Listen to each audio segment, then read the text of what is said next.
Hello नमस्कार दोस्तों, आप सभी का स्वागत है हमारे इस यूट्यूब चैनल पर। तो दोस्तों आज हम राजस्थान की कला और संस्कृति में राजस्थान के लोक वाद्य यंत्रों के बारे में बात करने वाले हैं। तो दोस्तों स्टार्ट करते हैं आज का अपना वीडियो। सबसे पहले हम लोक वाद्य यंत्र किसे कहते हैं इसे देखें तो लोक गीतों की कर्णप्रियता और मधुरता प्रदान करने के लिए उनके साथ वाद्य यंत्रों की संगत होती है, उन्हें लोक वाद्य यंत्र कहा जाता है। दोस्तों लोक वाद्य यंत्र राजस्थान में 4 प्रकार के लोक वाद्य यंत्र हैं। तत् लोक वाद्य यंत्र, सुशिर वाद्य यंत्र, घन वाद्य यंत्र और अवनद वाद्य यंत्र। एक एक करके सभी वाद्य यंत्र के बारे में देखें तो दोस्तों तत् वाद्य यंत्र वह वाद्य यंत्र जिसमें तारों से स्वर की उत्पत्ति होती है वह तत् वाद्य यंत्र कहलाता है। जिसमें से आपको याद रखना है रावण हत्था, सारंगी, जंतर, एकतारा, तंदूरा, कामेचा, रवाज, भपंग, रवाब, दुकाको, चिकारा, सुरमंडल, गुजरी, निशान, पावरा आदि आपको याद रखने हैं। नेक्स्ट हम बात करें सुशिर वाद्य यंत्र की। जिन वाद्य यंत्रों को फूंक से बजाया जाता है वो सुशिर वाद्य यंत्र कहलाते हैं। जिसमें से आपको याद रखना है बांसुरी, शहनाई, अलगोजा, नड़, पुंगी, मोरचंग, सतारा, मशक, बांकिया, सिंगी, नागफणी, भूगल, तुरही आपको याद रखने हैं। नेक्स्ट हम बात करें घन वाद्य यंत्र की। दोस्तों जिन वाद्य यंत्रों को आपस में टकरा कर बजाया जाता है उन्हें घन वाद्य यंत्र कहा जाता है और ये धातु के बने होते हैं। जिसमें से आपको याद रखना है दोस्तों मंजीरा, झांझ, थाली, खड़ताल, घुंघरू आदि आपको याद रखने हैं। और आखिरी है अवनद वाद्य यंत्र। इसके बारे में बात करें तो दोस्तों ये वाद्य यंत्र चमड़े से मढ़े होते हैं तथा इन्हें पीट कर बजाया जाता है। जिसमें से आपको याद रखना है दोस्तों मृदंग, ढोलक, ढोल, नगाड़ा, नौबत, मादल, चंग, खंजरी, मटकी, डफ, चंगड़ी, ढिबको, डमरू, डेरू आपको याद रखना है।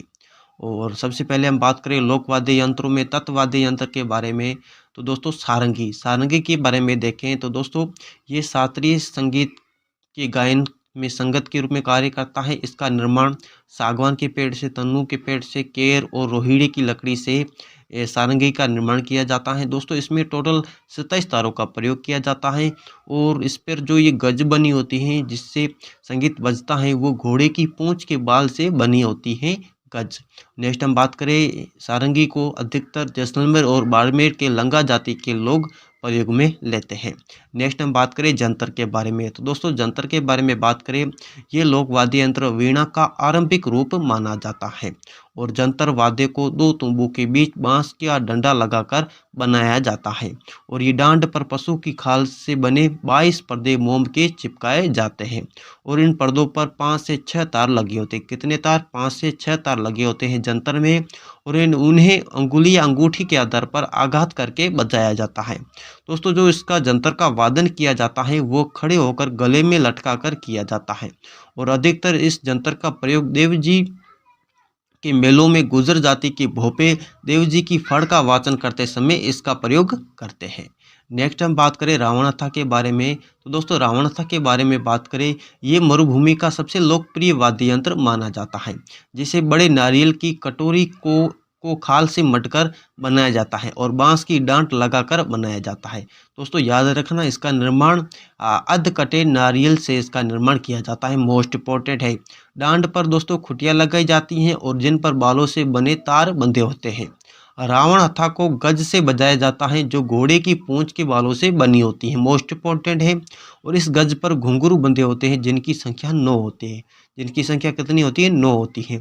और मुख्यत रूप से रावण हथा का प्रयोग भोपों तथा भीलों द्वारा किया जाता है और इसकी संगत पर पाबूजी, डूंगजी, ज्वारजी की कथाएं भी सुनाई जाती है रावण हथा वाद्य यंत्र के साथ। नेक्स्ट हम बात करें नेक्स्ट है दोस्तों एकतारा। एकतारा के बारे में बात करें दोस्तों ये लोक वाद्य यंत्र को गोल तुम्बे में बांस का डंडा फंसाकर बनाया जाता है जैसा कि आप देख रहे हैं और तुम्बे का ऊपरी हिस्सा काटकर इसे खाल से मढ़ दिया जाता है और इसमें ध्वनि उत्पन्न करने के लिए एक तार लगाया जाता है। कितने तार लगाए जाते हैं? एक तार लगाया जाता है इसलिए इसे एक तारा नाम दिया गया है। एक तारा से एक तार लगाया जाता है। इसमें एक ही हाथ से उंगली से आघात करके बजाया जाता है और दूसरे हाथ से खड़ताल बजाई जाती है। ये प्राचीन आदिवेद्य माना जाता है। इसका संबंध नारद जी से स्थापित किया जाता है। इसका अधिकतर प्राचीन समय में किसने प्रयोग किया है? तो नारद जी ने इसका प्रयोग किया है। एक तारा का मोस्ट इंपोर्टेंट है दोस्तों एग्जाम की दृष्टि से। और मीराबाई भी एक तारे का और खड़ताल की संगत के रूप में कृष्ण के गुणगान किया करती है। और राजस्थान में कालबेलिया, नाथ तथा साधु सन्यासी इस लोक वाद्य यंत्र का प्रयोग करते हैं। मोस्ट इम्पोर्टेंट याद रखना है, एक तार से बना होता है, नारद जी द्वारा प्रयोग किया जाता है, मीराबाई ने इसका प्रयोग किया था। और वर्तमान में हम बात करें तो कालबेलिया, नाथ तथा साधु सन्यासी एक तारे का प्रयोग करते हैं। नेक्स्ट हम बात करें दोस्तों तंदूरा। तंदूरे के बारे में बात करें, इस लोक वाद्य यंत्र की आकृति सितार से मिलती जुलती होती है और इसकी कुंडी लकड़ी की बनी होती है, जिस पर तार चढ़ाने के लिए लकड़ी का घुड़च लगी होती है। और इस वाद्य यंत्र में 4 तार होते हैं। कितने तार होते हैं? 4 तार होते हैं, इसलिए इसे चौतारा भी कहा जाता है। क्या कहा जाता है? चौतारा भी कहा जाता है। और इसका अन्य नाम वेणु भी है। क्या है? वेणु भी है। कुछ इसे वीणा भी कहते हैं। और इसका प्रयोग ज़्यादातर रामदेव जी के कामड़पंथी भक्त उनके भजन गाते समय करते हैं। और नाथपंथी भी तंदूरा वाद्य यंत्र का प्रयोग करते हैं। नेक्स्ट हम बात करें दोस्तों कामायचा का। कामायचा के बारे में बात करें तो दोस्तों इसकी उत्पत्ति ईरान से मानी जाती है। और ये वाद्य सारंगी के समान होता है, लेकिन इसकी बनावट सारंगी से भिन्न होती है। इसे आम की लकड़ी से बनाया जाता है तथा इसकी तंबली गोल होती है, जिसे बकरे की खाल से मंडा जाता है। कामायचा के मुख्य तार बकरे की दांत से बने होते हैं। और इसकी जो गज होती है और गज घोड़े की पूंछ की बाल के समान होती है। इसमें टोटल 27 तारों का प्रयोग किया जाता है। दोस्तों याद रखना कि एक तारा में एक तार का प्रयोग होता है, तंदूरा में 4 तारों का प्रयोग होता है और कामायचा में 27 प्रकार की तारों का प्रयोग होता है। जैसलमेर के मांगड़िया जाति के मुस्लिम शेख इससे प्रमुख रूप से बजाते हैं। और दोस्तों पद्मश्री स्वर्गीय सकार खान कामायचा के प्रसिद्ध वादक थे। कौन थे? सकार खान। नेक्स्ट हम बात करें तत्वाद्य यंत्र में, आपको याद रखना है भपंग। भपंग के बारे में बात करें तो दोस्तों ये डमरू की समान आकृति वाला तत्वाद्य यंत्र है। लंबी आल के तुम्बे से बना ये वाद्य यंत्र, जिसका नीचे का भाग खाल से मढ़ दिया जाता है और खाल के ऊपर से तार निकालकर खूंटी में बांध दिया जाता है। और जिससे तानने से और ढीला करने से विभिन्न ध्वनियाँ उत्पन्न की जाती हैं। ये लोक वाद्य मेवात क्षेत्र में बजाया जाता है। दोस्तों अलवर भरतपुर क्षेत्र में ये बजाया जाता है। और जहूर खान मेवाती तथा उमर फारूक मेवाती इसके प्रमुख कलाकार हैं। मोस्ट इम्पोर्टेंट है, भपंग के जादूगर किसे कहा जाता है? तो जहूर खान मेवाती को कहा जाता है। और ये अधिकतर मेवात क्षेत्र में बजाया जाता है। दोस्तों अलवर में जोगी जाति के लोग इसकी संगत से राजा भरतहरि, भगत पूर्णमल, हीर रांझा के गीत गाते हैं। नेक्स्ट हम बात करें चिकारा या फिर चिंकारा। चिकारा फिर चिंकारा के बारे में बात करें दोस्तों, ये केर की लकड़ी से बना तत्वाद्य यंत्र है। इसका एक सिरा कटोरे के आकार का होता है तथा इसमें 3 तार लगे होते हैं। अलवर में जोगियों तथा मेवों द्वारा पौराणिक कहानियों के साथ इसका वादन किया जाता है। और अब हम बात करते हैं सुशिर वाद्य यंत्र की। तत्वाद्य यंत्र के सभी वाद्य यंत्र को देखा हमने, अब हम बात करें सुशिर वाद्य यंत्र की। तो सुशिर वाद्य यंत्र में सबसे पहला आपको याद रखना है बांसुरी। सुशिर वाद्य यंत्र का मतलब क्या होता है? जिससे हम फूंक देकर स्वर उत्पन्न करें, वही सुशिर वाद्य यंत्र है, जिसमें से पहला है बांसुरी। बांसुरी के बारे में देखें, ये प्राचीन लोक वाद्य यंत्र है जो वर्तमान में शास्त्रीय संगीत वाद्य बन चुका है। हरि प्रसाद चौरसिया मुख्यतः शास्त्रीय बांसुरी वादक है। कौन थे दोस्तों? हरि प्रसाद चौरसिया। बांसुरी वाद्य यंत्र बांस, पीतल तथा किसी अन्य धातु से बना होता है। और इस वाद्य में 6 छेद होते हैं। कितने छेद होते हैं? 6 छेद होते हैं, जिन्हें स्वरों की शुद्धता के लिए एक निश्चित दूरी पे बनाया जाता है। और शास्त्रीय बांसुरी वादन तथा लोक वाद्य बांसुरी वादन की पद्धति में अंतर होता है। नेक्स्ट है दोस्तों अलगोजा। अलगोजा के बारे में बात करें तो दोस्तों ये रहा अलगोजा। इसके बारे में बात करें, ये लोक वाद्य यंत्रों को बांस की नली से बनाया जाता है। और बांस की नली की ऊपरी मुंह को छिलका उसी पर लकड़ी का गटका चिपका दिया जाता है। इस लोक वाद्य को जोड़ों में अर्थात दो अलगोजों मुंह में एक साथ बजाया जाता है।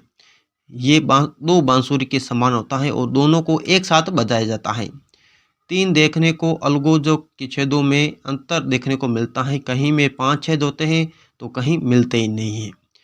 ये लोक वाद्य यंत्र आदिवासी भीलों तथा कालबेलिया जातों द्वारा बजाया जाता है अलगोजा।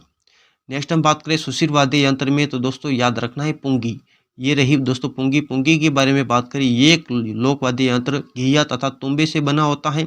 और जिसका नीचे का हिस्सा गोल होता है और इसके निचले गोल हिस्से में छेद करवाकर 2 नलियां मोम से चिपकाई लगाई जाती हैं और सामान्यतः बांस की बनी होती हैं। नीचे लगी नलियों में से एक नली में 9 तथा दूसरी नली में 3 छेद होते हैं और ये वाद्य सांप पकड़ने वाली कालबेलिया जाति द्वारा बजाया जाता है। पुंगी की ध्वनि में सांप को सम्मोहित करने की अद्भुत क्षमता होती है। मोस्ट इम्पोर्टेंट सपेरों द्वारा इसे बजाया जाता है सांप को पकड़ने के लिए या सांप को सम्मोहित करने के लिए। नेक्स्ट हम बात करें शहनाई। ये रही शहनाई। शहनाई के बारे में बात करें, ये अत्यंत सुरीला वाद्य है जिसमें शीशम, सागवान, टाली की लकड़ी से बनाया जाता है। तीक्ष्ण व मधुर ध्वनि वाले वाद्य में 8 छेद होते हैं और इसका पत्ता ताड़ के पत्ते का होता है। दोस्तों वाद्य सदैव दो व्यक्ति साथ बजाते हैं। शहनाई वादन के लिए ताल के लिए नगाड़ों की संगत होती है। दोस्तों शहनाई को अकेला नहीं बजाया जाता, इसके साथ एक और वाद्य यंत्र बजाया जाता है जिसके नगाड़ा की संगत भी हो सकती है। इसका वादन विवाह और अन्य किसी शुभ अवसर पर किया जाता है। अब हम बात करें दोस्तों, भारत रत्न उस्ताद बिस्मिल्लाह खान प्रख्यात शहनाई वादक है, ये याद रखना है एग्जाम की दृष्टि से। नेक्स्ट आप बात करें सुशील वाद्य यंत्र में मोरचंग। दोस्तों ये मोरचंग है। मोरचंग के बारे में बात करें, ये लोहे का बना हुआ छोटा सा लोक वाद्य यंत्र जिसे होठों के बीच रखकर उंगली से बजाया जाता है और ये वाद्य पश्चिमी राजस्थान में प्रमुखतः बजाया जाता है और लंगा जाति के लोग इसे बजाते हैं। नेक्स्ट हम बात करें मशक। मशक के बारे में बात करें तो दोस्तों ये चमड़े की खोल से बनाया जाता है जिसके निचले हिस्से में कई छेद वाली नली लगी होती है और मशक के ऊपरी भाग में फूंक द्वारा हवा भरी जाती है और नीचे लगी नली से निकलते हुए स्वर उत्पन्न होते हैं और इसकी ध्वनि पुंगी के समान ही होती है।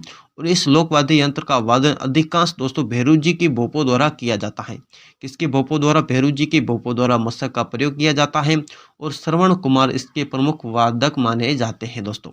नेक्स्ट हम बात करें सतारा। सतारा लोकवाद्य यंत्र के बारे में बात करें तो दोस्तों ये सतारा है। इसके बारे में बात करें, ये वाद्य यंत्र अलगोजा, शहनाई तथा बांसुरी तीनों का मिश्रित रूप माना जाता है। इसमें 2 लंबी बांसुरियां होती हैं जिसमें प्रत्येक में 6 छेद होते हैं, लेकिन एक बांसुरी में 5 छेद मोम से बंद रखे जाते हैं। सतारा लोकवाद्य यंत्र की सबसे बड़ी विशेषता ये है कि इच्छा अनुसार इसको किसी भी छेद को बंद करके आवश्यकता अनुसार सप्तक में परिवर्तन किया जा सकता है। बाड़मेर, जैसलमेर, गडरिये, मेघवाल और मुस्लिम जाति के लोग इस वाद्य यंत्र का प्रयोग करते हैं। नेक्स्ट हम बात करें सुशील वाद्य यंत्र में बांकिया। बांकिया के बारे में बात करें दोस्तों, ये बांकिया है पीतल धातु से निर्मित वाद्य यंत्र जिसमें मांगलिक अवसरों पर बजाया जाता है और सरगड़ा जाति का पारंपरिक वाद्य यंत्र माना जाता है। नेक्स्ट हम बात करें, नेक्स्ट आपको याद रखना है नड़। दोस्तों ये नड़ है। इस नड़ के बारे में बात करें तो दोस्तों क्या याद रखना है आपको, इसमें बेंत की लकड़ी से बनाया जाता है और इस वाद्य पर सिंधी संस्कृति का प्रभाव माना जाता है और इस लोकवाद्य यंत्र का प्रमुख वादक कर्णा भील को माना जाता है। जो ऐसा कहा जाता है नाक से इस नड़ को बजाए जाते हैं कर्णा भील और भैरू जी की भोपों द्वारा इसे बजाया जाता है। नेक्स्ट हम बात करें, नेक्स्ट आपको याद रखना है घन वाद्य यंत्र। घन वाद्य यंत्रों में आपको सबसे पहले याद रखना है दोस्तों मंजीरा। ये रहा मंजीरा। मंजीरा के बारे में बात करें, ये पीतल और कांसे की धातु से निर्मित गोलाकार वाद्य यंत्र है और 2 मंजीरों को आपस में घर्षित करके ध्वनि उत्पन्न की जाती है और रामदेव जी के कामड़ी पंथ भक्तों द्वारा किया जाने वाला 13 ताली नृत्यों में मंजीरों का विशेषतः उपयोग किया जाता है, क्योंकि दोस्तों कामड़ भक्त जो नृत्य करते हैं वो 13 मंजीरों का एक साथ प्रयोग करते हैं और तंदूरा, एकतारा आदि वाद्य यंत्रों के साथ इसका संगत होती है। इसे साथ में बजाया जाता है मंजीरा को। नेक्स्ट हम बात करें थाली। थाली के बारे में बात करें, जैसा कि आप चित्र में देख रहे हैं तो दोस्तों ये कांसे की निर्मित होती हैं। इसके एक किनारे पर छेद करके उसमें रस्सी डालकर अंगूठी से लटकाया जाता है, फिर लकड़ी की डांट से आघात करके बजाया जाता है। भील तथा कालबेलिया जाति इसी विशेषता बजाती है। डफ, ढोल, चंग के साथ इसकी संगत होती है और मंदिरों में आरती के सम्मान में इसे बजाया जाता है थाली को। नेक्स्ट हम बात करें घन वाद्य यंत्र में खड़ताल या करताल के बारे में। ये रही खड़ताल या करताल। इसके बारे में बात करें तो दोस्तों ये वाद्य 2 लकड़ी या टुकड़ों में पीतल की छोटी छोटी गोल तस्तियाँ लगाकर बनाया जाता है।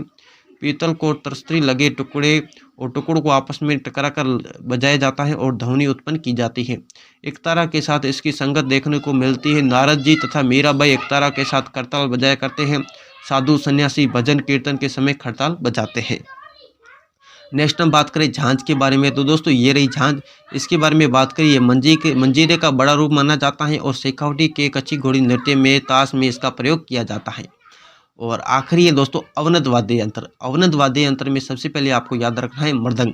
मृदंग के बारे में बात करें तो दोस्तों ये रहा मृदंग। इसके बारे में बात करें, ताल वाद्यों में सबसे प्रमुख माना जाता है मृदंग। और इस वाद्य यंत्र को बीजा, सुपारी, वट आदि वृक्षों की लकड़ियों से खोखला करके बनाया जाता है। पहले ये वाद्य मिट्टी से बनाया जाता था। नारद रचित संगत मरकद ग्रंथ में मृदंग का उल्लेख मिलता है। इसका एक मुंह छोटा तथा दूसरा मुंह बड़ा होता है, जो बकरे की खाल से मढ़ा होता है। इसे पुंडी भी कहा जाता है। मृदंग की एक पुंडी पर स्याही लगी होती है तथा दूसरी पुंडी पर आटे का लेप लगाकर उसका वादन किया जाता है। ये वाद्य धार्मिक स्थलों का प्रमुख बजाया जाता है और राजस्थान में रावल तथा राविया जाति के लोग नृत्य के दौरान इसे बजाते हैं। नेक्स्ट हम बात करें ढोलक। ढोलक के बारे में बात करें तो दोस्तों ये रहा ढोलक। इसके बारे में बात करें, ये अपरिचित लोकवाद्य यंत्र है। इसे लकड़ी को खोखला करके बनाया जाता है। इसके दोनों भाग मुंह से लगभग समान व्यास तथा चौड़े से बड़े होते हैं।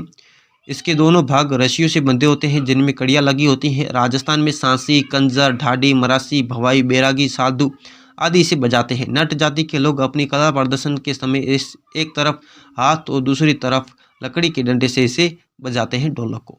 नेक्स्ट हम बात करें अवनद वाद्य यंत्र में नगाड़ा। नगाड़ा के बारे में बात करें तो दोस्तों ये वाद्य यंत्र युगल रूप से बजाया जाता है, जिन्हें नर और मादा कहा जाता है।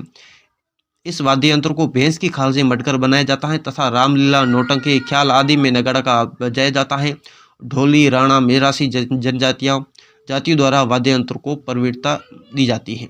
नेक्स्ट हम बात करें नौबत। नौबत के बारे में बात करें तो दोस्तों अवनद वाद्य में नौबत भैंस की खाल से मढ़ी हुई होती है। इसकी कुंडी सर्व धातु से निर्मित एवं 4 फीट ऊंची होती है। बबूल और शीशम के डंकों से आघात करके इसे बजाया जाता है। नौबत मंदिरों में प्रयुक्त होने वाला वाद्य यंत्र है। नेक्स्ट हम बात करें अवनद वाद्य यंत्र में ढोल। ढोल के बारे में बात करें दोस्तों ये मांगलिक अवसरों तथा उत्सव में बजाए जाने वाला लोकप्रिय वाद्य यंत्र है। इस वाद्य यंत्र को पहले लकड़ी के ढांचे से मढ़कर बनाया जाता था, परंतु अकबर के समय इसे लोहे के ढांचे पर बनाया जाने लगा। ढोल को हाथ से तथा लकड़ी की डांडियों से भी बजाया जाता है और इस वाद्य यंत्र को बजाने के 12 प्रकार होते हैं। आरती का ढोल होता है, त्योहार का ढोल होता है, बारात का ढोल होता है, घुड़चड़ी का ढोल होता है, एहड़े का ढोल होता है, वारू का ढोल होता है, आदि ढोल होते हैं। इसके टोटल 12 प्रकार माने जाते हैं। दोस्तों ढोली, सरगड़ा, भील, भांभी आदि जातियों द्वारा ढोल बजाया जाता है और जालोर के ढोल नृत्य, भीलों के नृत्य और शेखावटी के कच्ची घोड़ी नृत्य इसमें प्रमुख बजाए जाते हैं। नेक्स्ट है मादल। मादल के बारे में बात करें तो दोस्तों ये मृदंग के समान आकृति वाला प्राचीन लोकवाद्य यंत्र है। मिट्टी से बने इस वाद्य का एक मुंह बड़ा तो दूसरा मुंह छोटा होता है।